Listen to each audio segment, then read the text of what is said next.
Hey, welcome back to Jumpstreet, where the story of black music is all around. Early jazz, like much of black music, has several important sources: blues, brass, band music, even African rituals. And one of the most important sources for jazz is ragtime. Ragtime was the first Afro-American music written by black composers that was notated exactly as it was supposed to be played. Piano rag music grew out of the melodies and rhythms of the dance music of the slaves before the Civil War.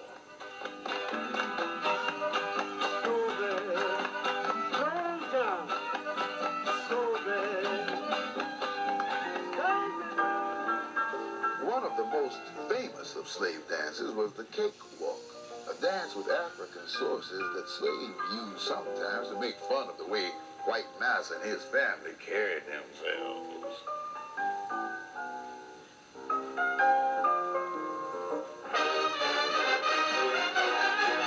But ragtime was also shaped by the heavy 1-2 beat of the military marches, like those written by John Philip Sousa, the man they called the March King.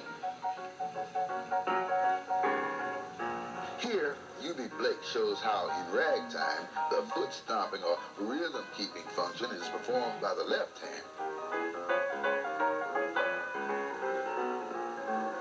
That's the oompa sound, almost like the tubas of the marching band. And the right hand plays the melody at the same time in a syncopated style.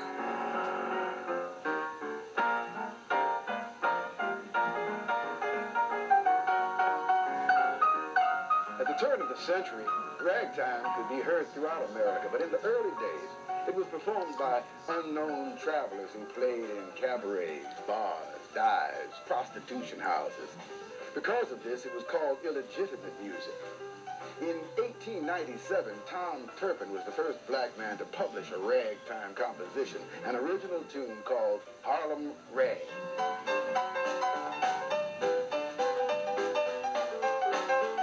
Soon, both black and white composers were churning out piano rags for publication and sale to eager audiences.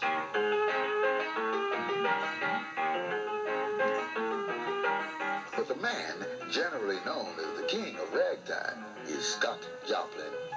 Joplin was a formally trained musician, a teacher who became famous for his many ragtime masterpieces. Ragtime went on to become one of the chief sources of early jazz. Another source was brass band music. In a city like New Orleans at the turn of the century, there were hundreds of black fraternal organizations and secret societies, and each had its own brass band. Brass bands played at every social occasion and on every holiday. But the most important of these ceremonies was the New Orleans funeral parade, a ritual which is very African in style and spirit. Most African funerals are very elaborate rituals in which the dead are honored as well as mourned.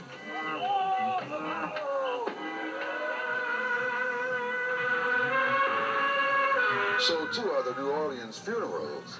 Typically, the family and friends of the deceased would be led to the gravesite by one or more bands playing a solemn dirge.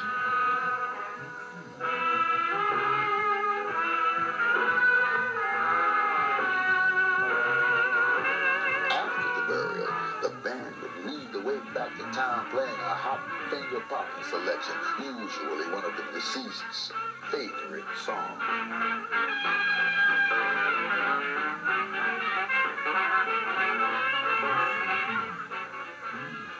One New Orleans band leader put it this way: because the departed loved music in life, we honor him by playing the music he loved. Now that's some way to go. Early New Orleans jazz was performed by combos of 5 to 7 musicians who used the brass instruments and the musical organization of the marching bands. To really hear what it's like, we have to go to New Orleans, which shouldn't be too difficult. In fact, I believe Bourbon Street is just around this